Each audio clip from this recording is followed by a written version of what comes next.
So give thanks again for your presence. Again, blessed love, Ras Icern. You know, you can bless the community, and feel free to just, whenever you're ready, to go straight into your presentation. The floor is yours, the time is yours. I just sitting back and observing, just like the rest of the listeners, you know. So.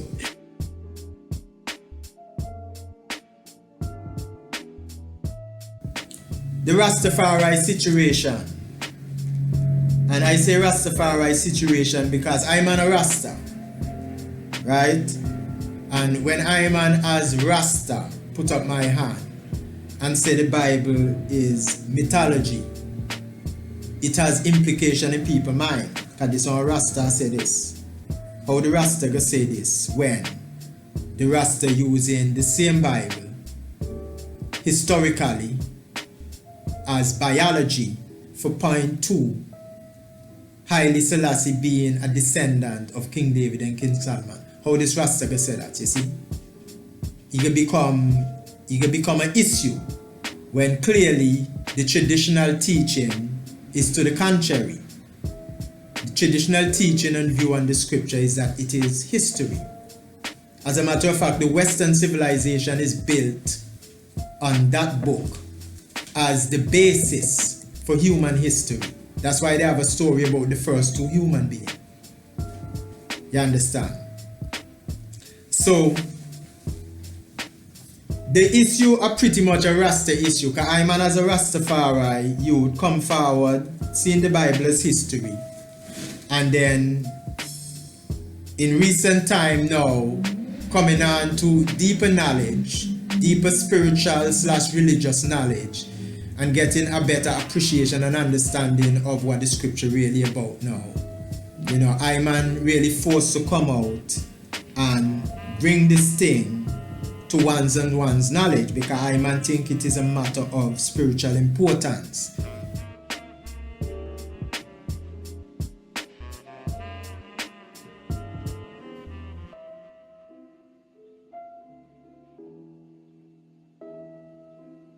This brethren say that myths carry magic.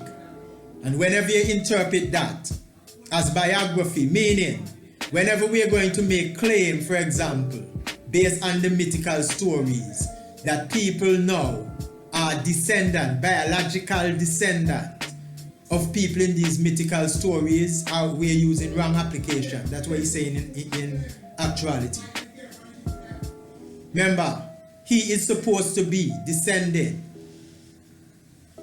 from character that he himself indirectly admitting to as being mythical characters. And he's saying this, you must not use it as biology. You must not use it as history. Because if you apply certain discipline, history make up of 4 basic ingredients. There really weren't none.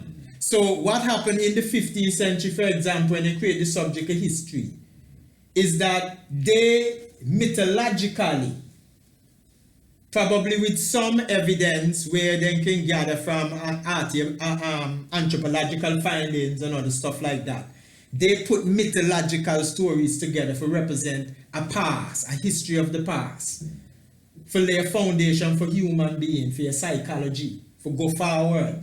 You have our foundation.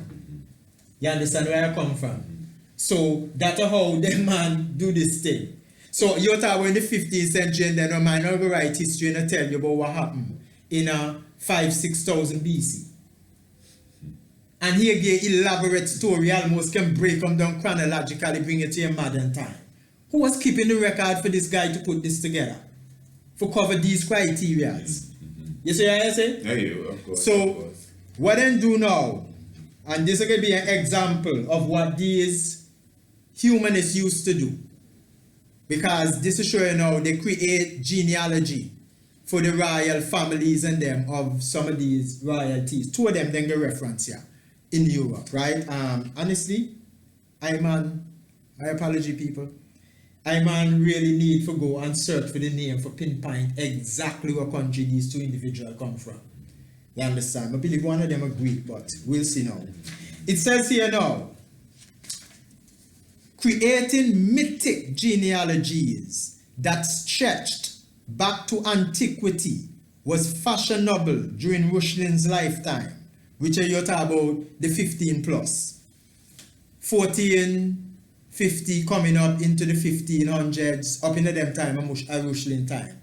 And them tell you, yeah, creating mythic genealogy that stretched back to antiquity was fashionable during Rushlin's lifetime, largely through the efforts of Emperor Maximilian I. The Habsburg dynasty traced its lineage directly back to, you ever see this word before? Ermias. I don't believe this is some kind of Greek god. But it's saying here, yeah, largely through the efforts of Emperor Maximilian I, the Habsburg, the Trojan hero, the Habsburg's dynasty, which is the dynasty for Maximilian, right, traced its lineage directly back to Aeneas, the Trojan hero, right, yeah, man. who, in the Imperial Roman version of the same story, same Trojan story, he ended his wanderings in Italy, where his descendants established the great civilization. You see? And this here tell you that in Rushlin's and them lifetime, it was fashionable for them to create mythic genealogy for the Israel family. So when we read in the history about Emperor Maximilian I, this is his genealogy. For his genealogy say that for his bloodline lead he back to the god, the Greek god Aeneas, the Trojan hero. One person that never exists. But this is how the foundation of their history is laid. And nobody really have to try to take it literal. It is just there as a point of reference, like. Nobody have to go and dig and find out and test your blood and everything. Because you know not for doing the blood. You just have to do it establishing an authority that will rule and lead the people. And for have a set of values that this person will have to subscribe to. This is the reason why all of them have one religion. Because the religion now inform their sense of value. Are you saying, or do you believe, let me use the term believe, this was the same thing done in the case of the lineage of Ermias?